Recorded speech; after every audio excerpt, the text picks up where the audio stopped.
अदिति ने झनक को मारा थप्पड़। कहाँ छुपाया मेरे पति को? हॉस्पिटल में मचेगा बवाल। अस्पताल के उस ठंडे और सफ़ेद गलियारे में सन्नाटा तब एक जोरदार गूंज के साथ टूटा जब अदिति की नफरत एक तमाचे की शक्ल में झनक के चेहरे पर जाकर बरसी। झनक का चेहरा एक तरफ झुक गया और उसकी आंखों के सामने अंधेरा छा गया, लेकिन उस शारीरिक दर्द से कहीं ज्यादा गहरा वो जख्म था जो अदिति के शब्दों ने उसकी आत्मा पर दिया था। अदिति का गला गुस्से से रुंधा हुआ था और उसकी आंखों में अपनी सौतन के लिए जो आग दहक रही थी उसने वहां मौजूद हर इंसान की रोंगटे खड़े कर दिए थे। कियारा गॉसिप की सनसनीखेज रिपोर्ट में मैं कियारा आपको उस सच से रूबरू करा रही हूं जिसे कैमरे की नज़रों ने तो कैद किया है पर दुनिया से अब तक छुपाया गया है। अदिति ने झनक के कंधे पकड़कर उसे इतनी जोर से झकझोर दिया कि झनक की साड़ी का पल्लू जमीन पर गिर पड़ा। पर अदिति को इसकी परवाह नहीं थी। उसे बस एक ही जुनून सवार था कि उसका पति एसपी ऋषि पिछले कई घंटों से लापता है और उसका पूरा यकीन था कि इस गायब होने के पीछे झनक का वो अधूरा प्यार है जो आज भी ऋषि के दिल में धड़कता है। अदिति चिल्ला रही थी कि झनक एक नागिन है जो आज भी उसके बसे बसाए घर पर नजरें गड़ाई बैठी है और उसने ऋषि को किसी ऐसी जगह छुपा दिया है जहां से वो उसे वापस ना पा सके। झनक की खामोशी उस वक्त उसके खिलाफ सबसे बड़ा गवाह बन रही थी, क्योंकि वो चाहकर भी ये नहीं बता सकती थी कि ऋषि इस वक्त मौत और जिंदगी के बीच अंकुश के चंगुल में फंसा हुआ है। अगर वो एक शब्द भी बोलती तो ऋषि की जान को खतरा हो जाता, लेकिन उसकी यही मजबूरी अदिति के लिए एक जीत की तरह थी। अर्शी ने अपनी बेटी का साथ देते हुए वहां मौजूद भीड़ के सामने झनक के चरित्र के वो परखच्चे उड़ाए कि अनिरुद्ध का सिर भी शर्म से झुक गया। अर्शी ने चिल्लाकर कहा कि नूतन की बेटी ने अपनी मां के नक्शे कदमों पर चलते हुए वही खेल खेलना शुरू कर दिया है जो बरसों पहले उसकी मां ने खेला था। कियारा गॉसिप पर आप ये जान लीजिए कि अर्शी का निशाना सिर्फ झनक नहीं बल्कि अनिरुद्ध के अंदर सोई वो ममता थी जो आज भी झनक के लिए कहीं ना कहीं जीवित थी। अनिरुद्ध बीच में आया और उसने अदिति का हाथ पकड़ने की कोशिश की, लेकिन अदिति ने अपने पिता को भी पीछे धकेल दिया और कहा कि आज वो किसी की नहीं सुनेगी। अदिति को लग रहा था कि झनक और ऋषि ने मिलकर उसे धोखा देने का प्लान बनाया है ताकि वो अपनी पुरानी यादों को फिर से ताज़ा कर सके। अस्पताल के मरीज और स्टाफ इस ड्रामे को तमाशबीन बनकर देख रहे थे, लेकिन झनक की आंखों से गिरते आंसू उसकी बेगुनाही का सबूत देने के लिए काफ़ी नहीं थे। झनक के हाथ में वो फोन थरथरा रहा था जिस पर अंकुश की मैसेज आ रहे थे कि अगर उसने अपना मुंह खोला तो ऋषि की लाश अस्पताल के गेट पर फेंक दी जाएगी। इस खौफनाक धमकी और अदिति के इन जानलेवा आरोपों के बीच झनक का दम घुट रहा था। कियारा गॉसिप की इस कड़ी में सबसे बड़ा मोड़ तब आया जब अदिति ने झनक के गले से वो चैन खींच ली जो उसे ऋषि ने कभी अपनी पहली पत्नी के तौर पर दी थी। अदिति ने वो चैन जमीन पर फेंककर अपने पैरों से कुचल दी और झनक से कहा कि अगर उसने अगले 5 मिनट में ऋषि का ठिकाना नहीं बताया तो वो उसे इसी अस्पताल की छत से नीचे फेंक देगी। अनिरुद्ध की हालत उस वक्त एक ऐसे पिता की थी जो अपनी एक बेटी की सुरक्षा और दूसरी बेटी की पागलपन भरी नफरत के बीच पिस रहा था। अर्शी बार बार अनिरुद्ध को उकसा रही थी कि वो झनक को एक जोर का थप्पड़ मारे और उससे सच उगलवाए, पर अनिरुद्ध को झनक की आंखों में वो सच दिखाई दे रहा था जो वो जुबान से नहीं कह पा रही थी।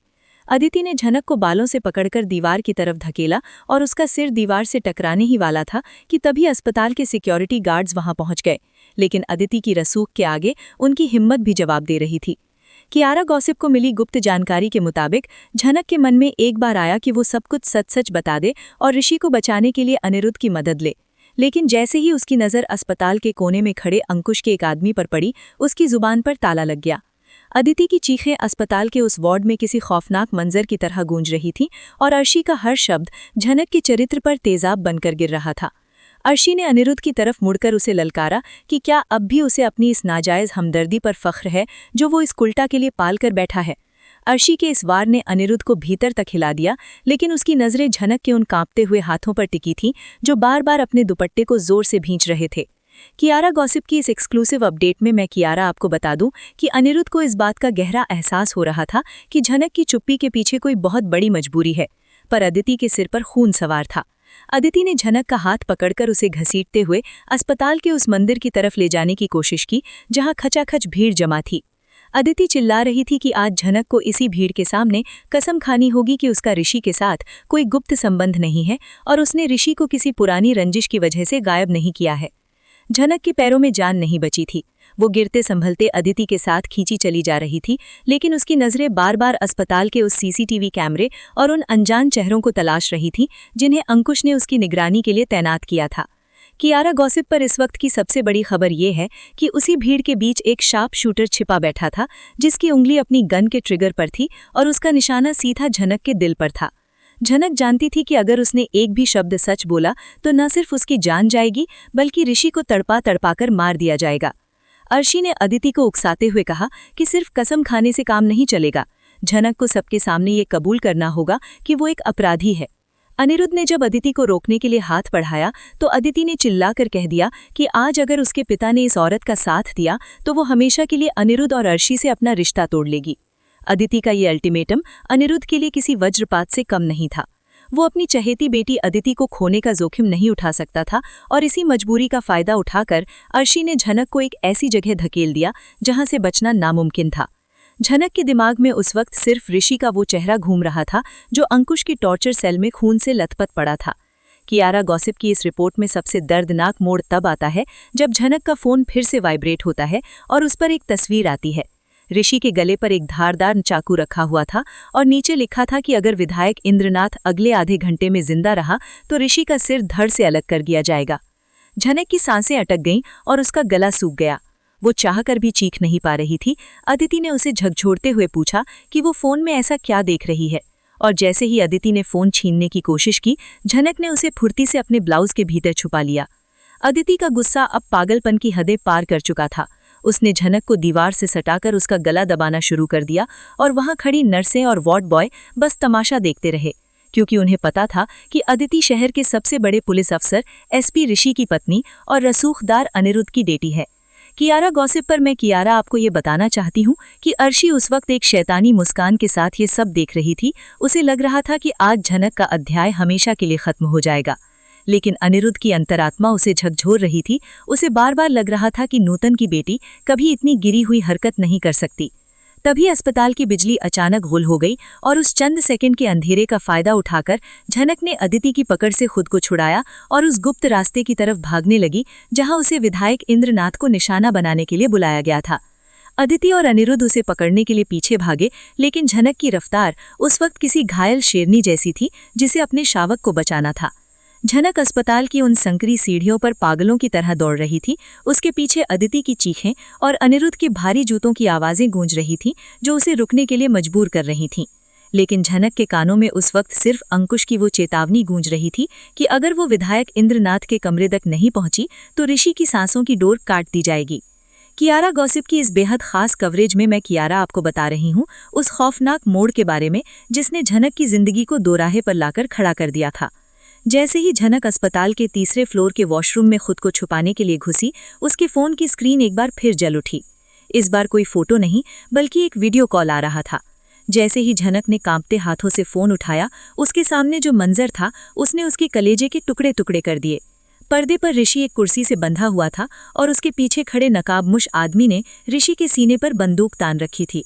तभी एक जोरदार धमाके की आवाज आई और झनक ने देखा कि ऋषि का शरीर एक झटके के साथ पीछे की ओर गिर गया और उसके सफेद कुर्ते पर एक बड़ा खून का धब्बा तेजी से फैलने लगा।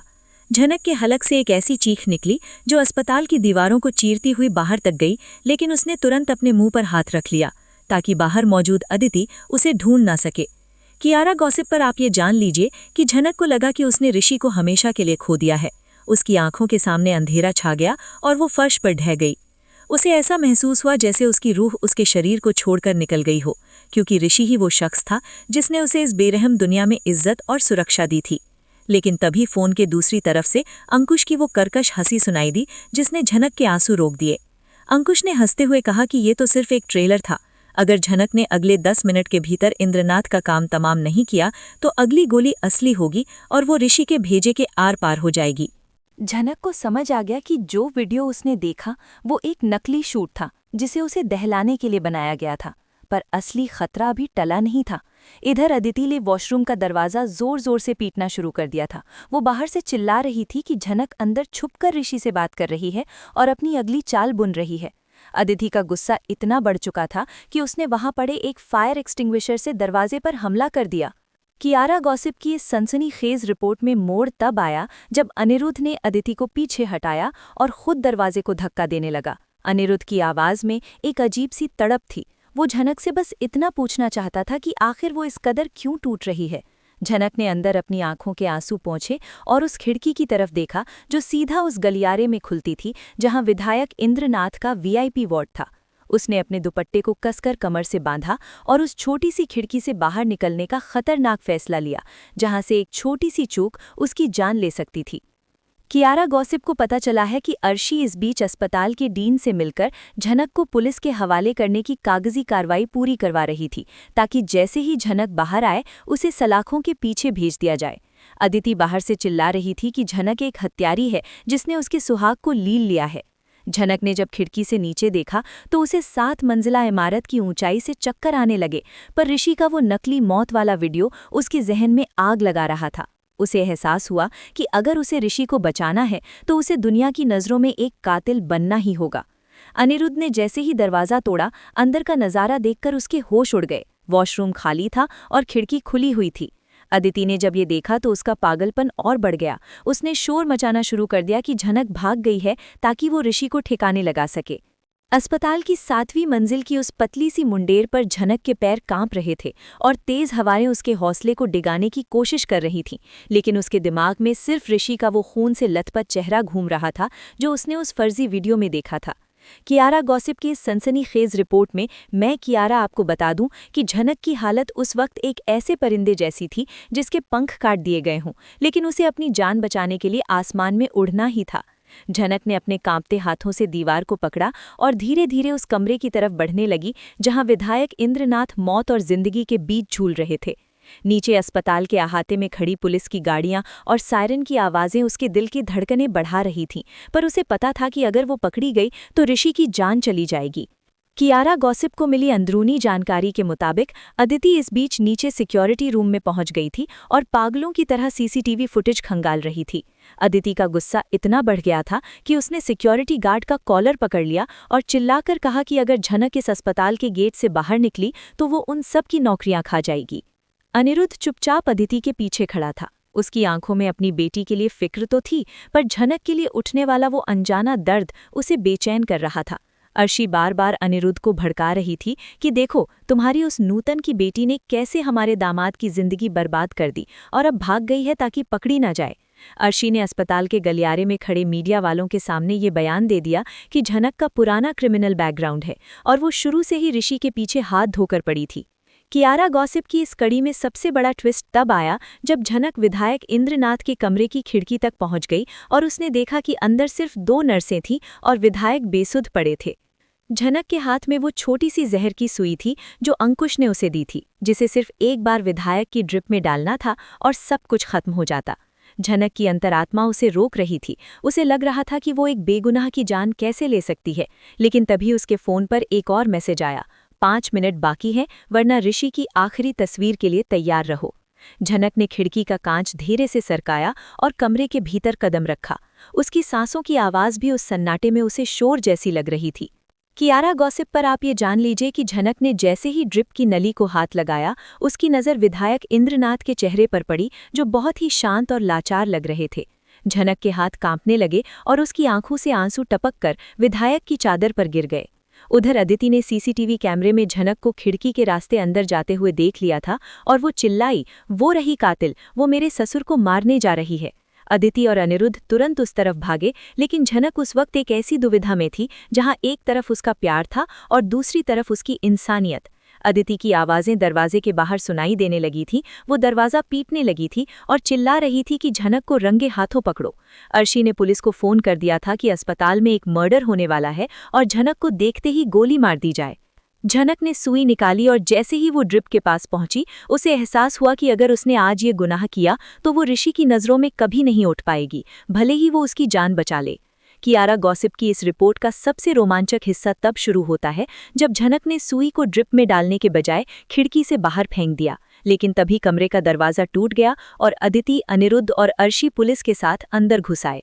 अदिति ने झनक को ड्रिप के पास खड़ा देखा और चिल्लाई कि इसने मर्डर कर दिया है। पुलिस ने झनक पर बंदूक तानती और उसे सरेंडर करने को कहा, लेकिन झनक की नज़रें अभी भी उस गुप्त कैमरे को तलाश रही थीं जहां से अंकुश ये सब देख रहा था। झनक जानती थी कि अब उसकी मौत निश्चित है, लेकिन उसने ऋषि की जान के बदले खुद को दांव पर लगा दिया था। पुलिस की बंदूकों की नली झनक के सीने की तरफ तनी हुई थी और अदिति की आंखों में एक ऐसी वहशी जीत की चमक थी जैसे उसने अपनी सबसे बड़ी दुश्मन को मौत के घाट उतार दिया हो। कियारा गॉसिप की इस आखिरी और सबसे विस्फोटक कड़ी में मैं कियारा आपको उस सच के करीब ले जा रही हूं जिसने पूरे बोस परिवार और पुलिस प्रशासन की नींव हिलाकर रख दी थी। अदिति चिल्ला चिल्लाकर पुलिस वालों से कह रही थी कि झनक को अभी के अभी गोली मार दी जाए क्योंकि उसने विधायक इंद्रनाथ को मारने की कोशिश की है।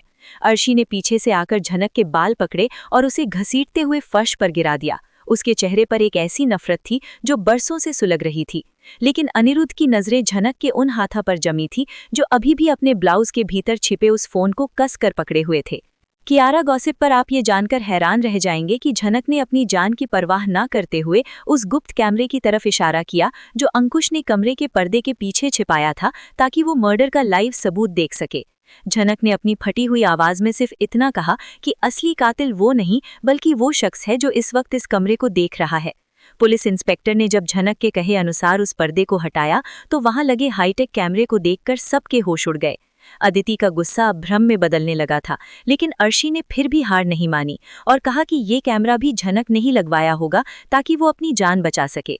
तभी झनक ने अपना फोन निकाला और वो आखिरी मैसेज सबको दिखाया जिसमें ऋषि के गले पर चाकू रखा हुआ था। कियारा गॉसिप की इस रिपोर्ट में सबसे बड़ा धमाका तब हुआ जब अनिरुद्ध ने वो फोन छीन कर देखा और उसकी आंखों से आंसू निकल आए। उसने पहचान लिया कि वो हाथ अंकुश का ही है। अनिरुद्ध ने पुलिस को आदेश दिया कि झनक को छोड़ दिया जाए क्योंकि वो सिर्फ अपने पति यानी अनिरुद्ध के दामाद ऋषि की जान बचाने की कोशिश कर रही थी।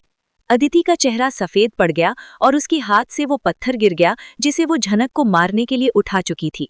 उसे एहसास हुआ कि जिस औरत को वो अपनी सौतन समझकर नफरत कर रही थी वही उसके सुहाग की ढाल बनी हुई थी। कियारा गॉसिप को पता चला है कि पुलिस ने तुरंत उस सिग्नल को ट्रैक करना शुरू कर दिया जहां से अंकुश वो वीडियो कॉल कर रहा था। झनक फर्श पर बेसुध पड़ी थी, उसकी हिम्मत जवाब दे चुकी थी, पर उसे तब चैन मिला जब अनिरुद्ध ने उसके सिर पर हाथ रखा और पहली बार उसे बेटी कहकर पुकारा। अर्शी ये बर्दाश्त नहीं कर पा रही थी, वो चिल्लाती रही कि ये सब झनक का बुना हुआ जाल है, लेकिन तब तक पुलिस को ऋषि का लोकेशन मिल चुका था। अस्पताल के उस कमरे में सन्नाटा छा गया जब खबर आई कि पुलिस ने अंकुश के ठिकाने पर छापा मार दिया है और ऋषि को सुरक्षित बाहर निकाल लिया गया है। कियारा गॉसिप की इस सनसनीखेज कहानी का अंत तब हुआ जब अदिति ने झनक के पैरों में गिरकर माफी मांगी, पर झनक की आंखों में अब कोई भावना नहीं बची थी। उसने अपनी मां नूतन की तरह ही सब कुछ सहा था, पर आज उसने साबित कर दिया कि वो कातिल नहीं, एक रक्षक है। अनिरुद्ध ने अर्शी का हाथ झटक दिया और झनक को सहारा देकर कमरे से बाहर ले गया, जिससे ये साफ हो गया कि अब इस घर और इस कहानी के समीकरण हमेशा के लिए बदलने वाले हैं। ऋषि को जब अस्पताल लाया गया तो उसकी पहली नजर अदिति पर नहीं बल्कि उस झनक पर पड़ी जिसने अपनी गरिमा और जान को दांव पर लगाकर उसे मौत के मुंह से निकाला था। कियारा गॉसिप की इस खास रिपोर्ट में फिलहाल इतना ही। मैं कियारा आपसे फिर मिलूंगी झनक की जिंदगी के अगले बड़े तूफान के साथ। तब तक जुड़े रहिए हमारे साथ।